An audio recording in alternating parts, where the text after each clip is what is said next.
अगर आपको पता चले कि आप जिस पर सबसे ज्यादा भरोसा करते हैं वो एक सीरियल किलर है जो विक्टिम को सिर्फ मारता ही नहीं बल्कि उसे मारकर खा भी जाता है, तब आप पर क्या बीतेगी। इस वीडियो में आपको कुछ इसी तरह की कहानी देखने मिलेगी। अब देखना ये है कि क्या एक लड़की इतने खूंखार और आदमखोर दरिंदे से खुद को बचा पाती है या नहीं, या फिर किलर का शिकार बन जाती है। लेकिन उससे पहले एक जरूरी अपील। वीडियो शुरू करने से पहले आप सबसे रिक्वेस्ट है कि अगर वीडियो पसंद आती है तो इसे लाइक और चैनल को सब्सक्राइब जरूर करें और एक्सप्लेनेशन खत्म होने के बाद कमेंट करके अपनी राय जरूर दे। तो अब बिना टाइम वेस्ट किए वीडियो शुरू करते हैं। साशा नाम की एक लड़की अपने हाथ पर बैंडेज लगा रही थी। उसके साथ उसका बॉयफ्रेंड टॉमी भी था और वो दोनों एक टेंट में थे। आगे साशा ने जैसे ही टेंट खोला तब हमें पता चलता है कि वो दोनों एक पहाड़ के बीचों बीच टेंट लगाकर आराम कर रहे थे। दरअसल साशा और टॉमी माउंटेन क्लाइंबर है जो नॉर्वे के ट्रोल माउंटेन पर क्लाइंबिंग करने आए हैं। कुछ देर बाद टॉमी और साशा ने बर्फीले पहाड़ चढ़ना शुरू कर दिया। तभी अचानक साशा एक चट्टान से फिसलकर नीचे गिरने लगी, लेकिन रस्सी बंदी होने की वजह से वो नीचे लटक गई। यहाँ हमें एक बात पता चलती है कि साशा उस पहाड़ पर काफी समय से चढ़ने की कोशिश कर रही है, लेकिन पहाड़ की उस चट्टान तक पहुँचने के बाद वो हर बार फिसलकर गिर जाती है।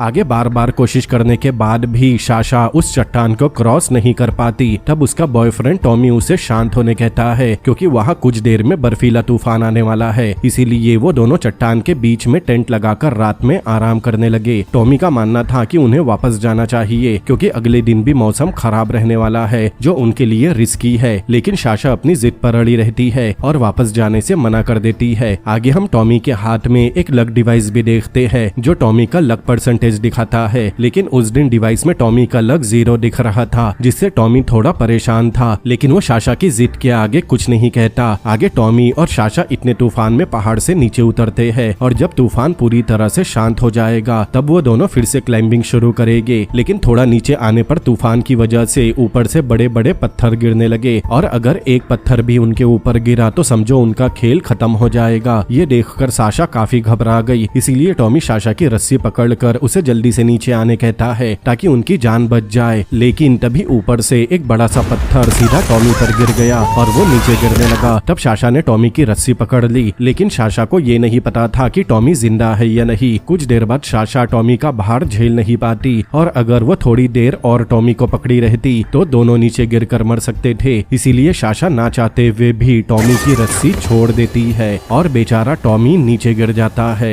5 महीने बाद हम साशा को ऑस्ट्रेलिया पहुंचते हुए देखते हैं। वो टॉमी का होमलैंड था, मतलब साशा अब तक टॉमी को नहीं भूली और उसने अपने बॉयफ्रेंड टॉमी का लक डिवाइस भी संभाल कर रखा था। दरअसल साशा ऑस्ट्रेलिया के वंडारा नेशनल पार्क में जाना चाहती है ताकि वो अपने बॉयफ्रेंड टॉमी को ट्रिब्यूट दे सके, लेकिन रास्ते में कार के जीपीएस सिस्टम ने काम करना बंद कर दिया। इसीलिए वो उस पार्क के रेंजर ऑफिस जाने का फैसला करती है। रास्ते में साशा आराम करने रुकती है, तब उसे टॉमी के साथ बिताया आखिरी दिन याद आने लगा। कुछ देर बाद साशा रेंजर स्टेशन पहुंचती है। तब रेंजर ऑफिसर साशा को नेशनल पार्क में अकेले जाने से मना करता है। तब हम ऑफिस में लगी कुछ मिसिंग लोगों की फोटोज देखते हैं जो उस जंगल से कभी वापस नहीं लौटे। लेकिन साशा यहाँ भी अपनी जिद पर अड़ जाती है और जंगल में जाने के लिए निकल जाती है। रास्ते में साशा एक गैस स्टेशन पर रुकती है और कुछ स्नैक्स लेने अंदर जाती है। तब वहाँ के कुछ लोकल हंटर्स साशा के साथ फ्लर्ट करके उसे परेशान करते हैं, लेकिन साशा उन पर ध्यान नहीं देती। तभी साशा ने एक आदमी को स्टोर के अंदर आते देखा जो अपने साथ मीट जर्की के काफी सारे पैकेट लाया था। उस आदमी का नाम बेन है और वो वहाँ के लोकल स्टोर में मीट जर्की बेचने का काम करता है। उधर साशा एक हंटर को रास्ते से हटने कहती है, तभी वो हंटर उसके साथ बदतमीजी करने लगा। तब बेन उन हंटर पर गुस्सा करता है और साशा को उनके टॉर्चर से बचा लेता है। तब साशा बेन से कहती है कि वो खुद का बचाव कर सकती है और उसे किसी की जरूरत नहीं।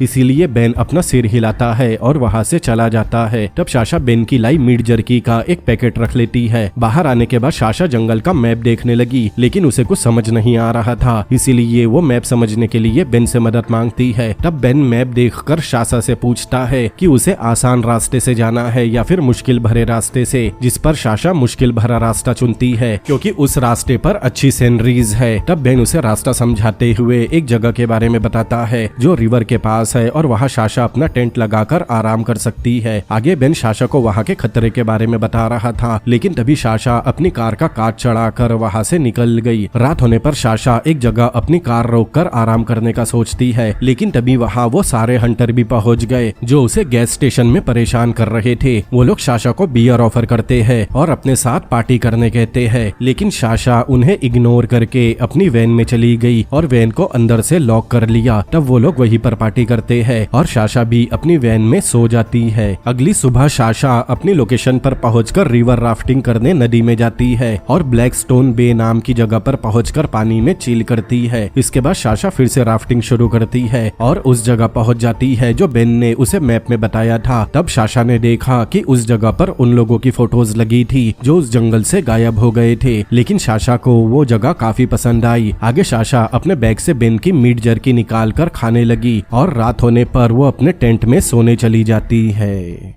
लेकिन सुबह उठने पर साशा ने देखा कि उसका बैग गायब है जो उसने जानवरों के डर से एक पेड़ के ऊपर लटकाया था। ये देखकर साशा का दिमाग खराब हो गया और वो वापस अपने टेंट में जाने लगी, लेकिन उसके टेंट में एक जहरीला सांप घुस गया था। इन सबसे परेशान होकर साशा अपनी बोट में बैठकर वहां से निकल जाती है, लेकिन कुछ दूर राफ्टिंग करने के बाद साशा को किनारे पर एक और बोट दिखाई दी। चेक करने के लिए साशा भी अपनी बोट किनारे पर लगा देती है और उतर कर जंगल के अंदर जाती है, जहाँ उसे एक झोपड़ी दिखाई दी और नदी किनारे उसे बेन मिल गया जो वहाँ कैंपिंग करने आया था। बेन को देखकर साशा चैन की सांस लेती है और बताती है कि किसी ने उसका बैग चुरा लिया जिसमें उसका फोन और खाना भी था। तब बेन बताता है कि उसका बैग वोम्बाट नाम का जानवर लेकर भागा होगा। आगे बेन साशा को भरोसा दिलाता है कि उसे फिक्र करने की कोई जरूरत नहीं, क्योंकि उसके पास काफी खाना है जो वो साशा के साथ शेयर कर सकता है। आगे बेन साशा को आराम करने कहता है और उसके लिए खाना भी बनाता है। तब साशा बताती है कि उसे बेन की बनाई मीट जर्की काफी पसंद आई। बेन ने जर्की का नाम जेनो रखा था जो साशा को सुनने में थोड़ा अजीब लगा। तब बेन ने बताया कि जेनो उसकी माँ का नाम है। इतना बोलकर बेन उदास हो गया, लेकिन बाद में उसने टॉपिक चेंज कर दिया। आगे बेन अपने बारे में बताता है कि उसे जंगल में समय बिताना काफी पसंद है, इसीलिए वो जंगल के बारे में काफी कुछ जानता है। उन दोनों की बातों से हमें ये भी पता चला कि बेन ऑस्ट्रेलियन नहीं बल्कि ब्रिटिशर है, लेकिन वो बचपन में ही अपनी माँ के साथ ऑस्ट्रेलिया शिफ्ट हो गया था। बेन को ये भी पता था कि साशा को माउंटेन क्लाइंबिंग करना पसंद है। ये सुनकर साशा भी चौंक गई। आगे बेन साशा को खाने की प्लेट देता है और साशा से उसके बॉयफ्रेंड के बारे में पूछता है। तब बेन को लग रहा था कि साशा का अपने बॉयफ्रेंड से ब्रेकअप हो गया, इसीलिए वो अकेली उस जंगल में रिवर राफ्टिंग करने आई है। लेकिन साशा अपनी पर्सनल लाइफ के बारे में बात करना नहीं चाहती थी, इसीलिए बेन उससे माफी मांगता है। आगे साशा उन हंटर के बारे में बताती है जो एक रात पहले उसे परेशान कर रहे थे, लेकिन बेन को ये बात पहले से पता थी कि साशा ने उन्हें अच्छी तरह से हैंडल कर लिया था। ये सुनकर साशा कंफ्यूज हो गई कि ये सारी बातें बेन को कैसे पता चली। तब बेन एक चौंकाने वाला खुलासा करता है कि वो भी एक रात पहले वही था, जिसके बाद बेन डरावनी हंसी हंसने लगा। वही साशा ने भी भाप लिया कि बेन के साथ रहना उसके लिए ठीक नहीं है, इसीलिए वो वहाँ से जाने लगी। तब बेन उसे रुकने कहता है। तब साशा ने बेन के हाथ में टॉमी का ब्रेसलेट देखा जो साशा के बैग में रखा था। उसे देखकर साशा समझ गई कि एक रात पहले बेन ही उसके टेंट के पास आया था और उसका बैग भी बेन ने ही चुराया है। इससे पहले कि साशा अपने बैग के बारे में पूछती, बेन खुद ही उसका बैग सामने लाकर रख देता है।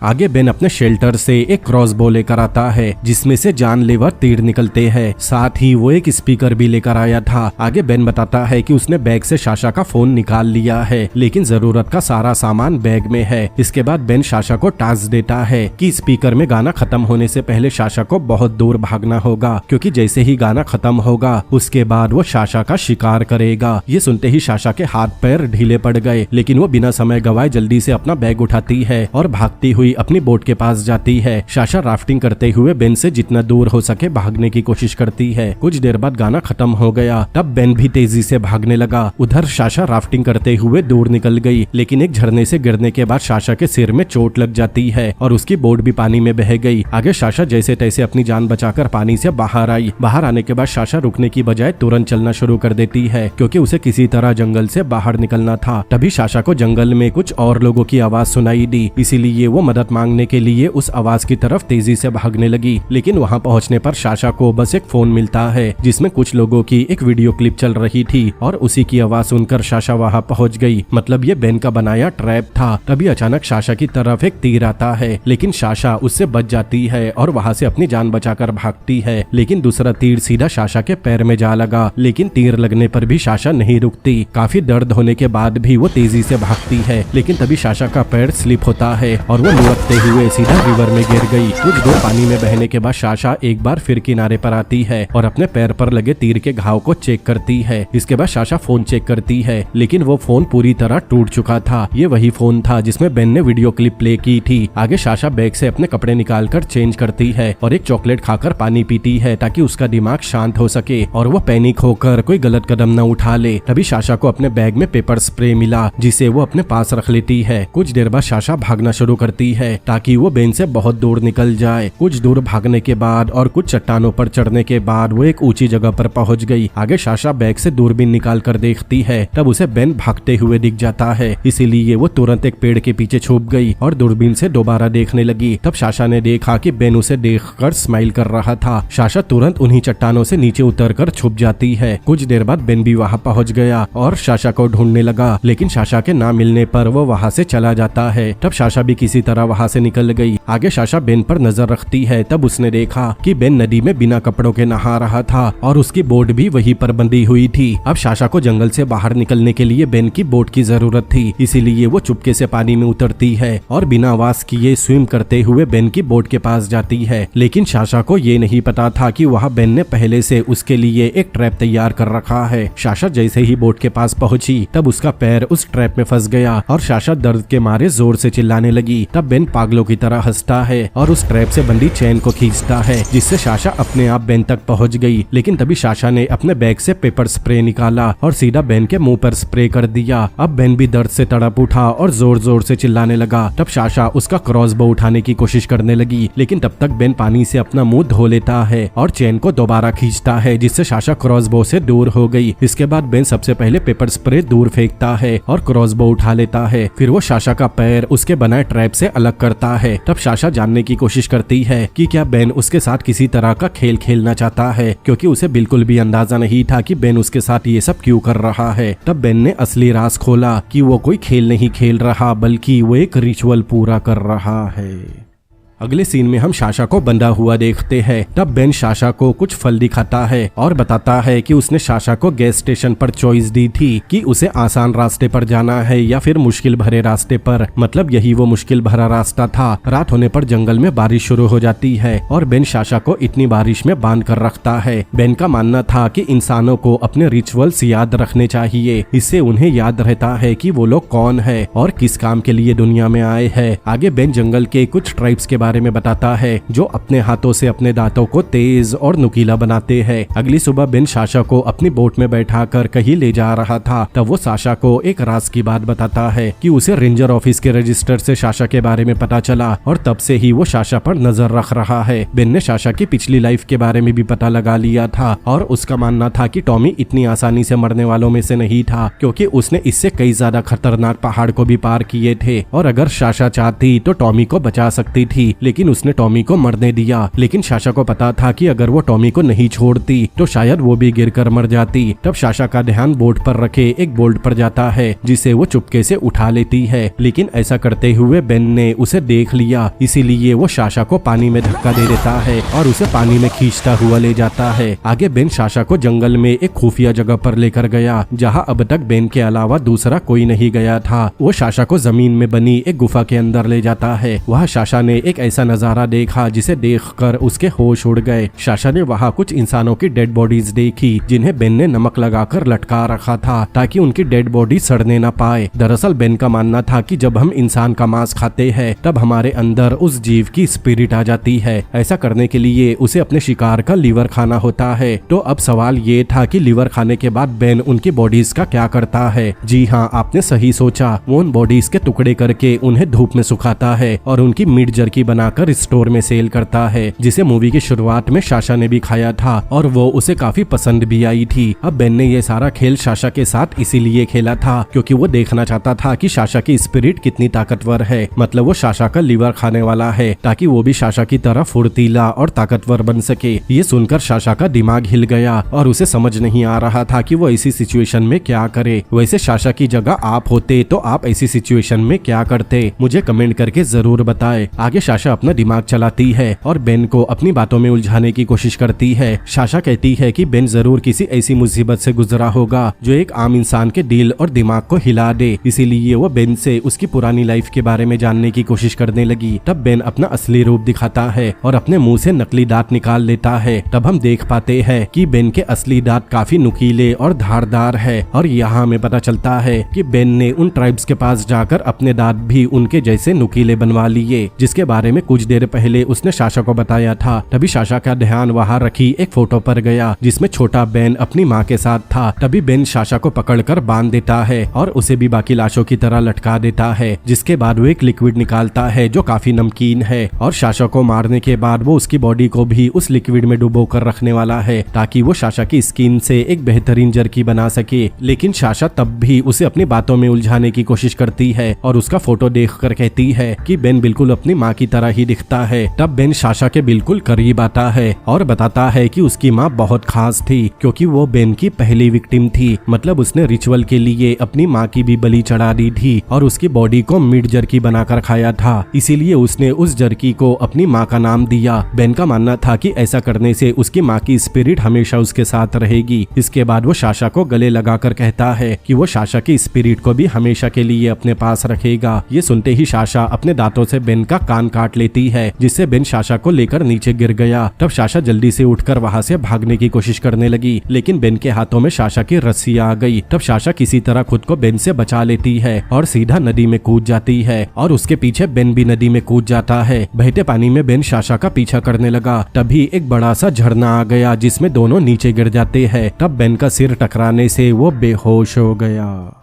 अब साशा आसानी से भाग सकती थी, लेकिन तभी साशा ने देखा कि उसके हाथ पर बंधी रस्सी का एक छोर बेन ने अपनी बॉडी से बांध दिया था, जिसे छुड़ाने के लिए उसे बेन को पानी से बाहर निकालना होगा। इसीलिए वो रस्सी खींचकर बेन को भी पानी से बाहर निकालती है। बाहर आने के बाद साशा एक पत्थर से रस्सी को तोड़ने की कोशिश करती है। तभी बेन धीरे से होश में आने लगा, इसीलिए साशा तुरंत बेन पर हमला कर देती है, लेकिन बेन काफी ताकतवर था, इसीलिए वो साशा पर हावी हो जाता है और उसका गला इतनी जोर से दबाता है कि साशा की आंखें खून से लाल हो गई। साशा की सांसें रुकने ही वाली थी, लेकिन तभी बेन उसे छोड़ देता है। तब साशा तुरंत एक बड़ा सा पत्थर उठाकर पहले उसके सिर पर मारती है और बाद में उसी पत्थर से बेन का एक पैर भी तोड़ देती है। तब बेन खुद को बचाने के लिए साशा को जोरदार मुक्का मारता है, जिससे उसकी नाक टूट गई। अब दोनों काफी ज्यादा घायल हो चुके थे और बेन चलने की हालत में भी नहीं था, इसीलिए दोनों अपनी अपनी जगह से रात होने तक नहीं हिलते। तब साशा बेन को टॉमी के बारे में बताने लगी। दरअसल साशा ने टॉमी की रस्सी इसीलिए छोड़ी क्योंकि ऊपर से पत्थर गिरने की वजह से टॉमी पहले ही मर चुका था और अगर वो टॉमी की लाश को पकड़े रखती तब वो भी उसके साथ गिरकर मर जाती। साशा बताती है कि टॉमी ने ही उसे पहाड़ पर चढ़ना सिखाया था। आगे साशा अपनी गलती मानती है कि अगर वो उस दिन टॉमी की बात मानकर वापस हो जाती तो शायद टॉमी आज उसके साथ होता, इसीलिए साशा कहीं न कहीं टॉमी की मौत का जिम्मेदार खुद को ही मानती है। अगली सुबह साशा को बेन से पता चला कि पैदल चलकर जंगल से बाहर निकलने में उन्हें 12 दिन का समय लग जाएगा। साशा को पता था कि बेन 2 कदम भी चलने की हालत में नहीं है, लेकिन बाहर निकलने का रास्ता सिर्फ बेन को ही पता है। आगे साशा फैसला करती है कि उन्हें उसी चट्टान पर चढ़कर जाना होगा जहां से वो दोनों कुछ देर पहले नीचे गिरे। वही बेन को पता था कि अगर साशा उसे वहां छोड़कर चली गई तो कुछ समय में उसका पैर सड़ना शुरू हो जाएगा और इन्फेक्शन की वजह से उसकी मौत हो जाएगी। साशा कहती है कि बेन का एक पैर अब भी काम कर सकता है, इसीलिए वो ऐसी जगह रस्सी बांधेगी जिससे बेन अपने एक पैर का इस्तेमाल करके पहाड़ चढ़ पाएगा। तब बेन भी मान जाता है। बेन कहता है कि अगर साशा ने उसे सही सलामत ऊपर पहुंचा दिया तब बेन उसे आजाद कर देगा, लेकिन अगर साशा ने बीच पहाड़ पर चालाकी दिखाने की कोशिश की तो वो खुद को नीचे गिरा देगा और रस्सी बंदी होने की वजह से साशा भी उसके साथ नीचे गिर जाएगी। जिसके बाद बेन साशा की कमर पर लगे हार्नेस पर रस्सी बांधता है और उसी रस्सी का एक छोर खुद की कमर पर बांध लेता है। जिसके बाद साशा पहले पहाड़ पर चढ़ना शुरू करती है और उसके नीचे बेन भी साशा के सपोर्ट से ऊपर चढ़ता है, लेकिन काफी ऊंचाई पर चढ़ने के बाद साशा अपने हार्नेस के साथ छेड़छाड़ करने लगी। बेन ने उसे ऐसा करते हुए देख लिया, इसीलिए वो साशा को नीचे खींच लेता है और कहता है कि साशा को अपने हार्नेस को हाथ नहीं लगाना चाहिए। तब साशा गुस्से में उसके टूटे हुए पैर पर मारती है और बताती है कि वो हार्नेस को सेट कर रही थी।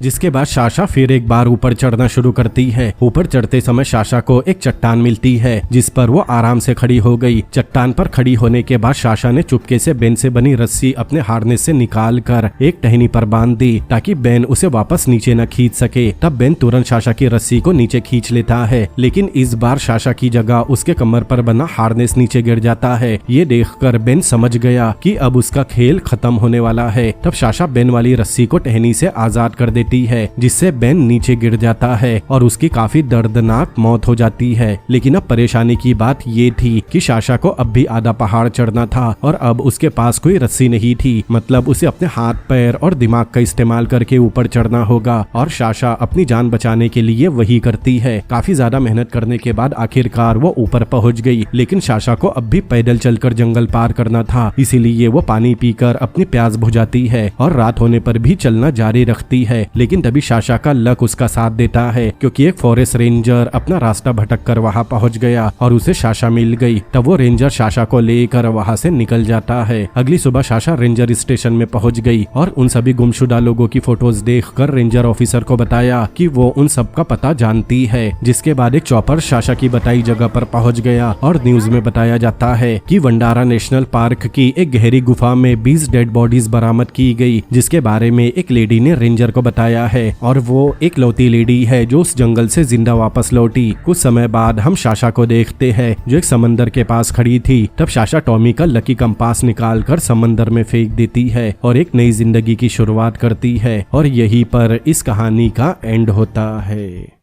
तो दोस्तों, कैसी लगी आपको ये एक थ्रिलर मूवी? अगर ये मूवी आपको पसंद आई हो तो इस वीडियो को लाइक करें, अपने दोस्तों के साथ शेयर करें और ऐसी और भी अमेजिंग मूवीज के एक्सप्लेनेशन देखने के लिए मेरे चैनल को सब्सक्राइब करें। तो मिलते हैं अगली बार किसी और अमेजिंग मूवी के एक्सप्लेनेशन के साथ।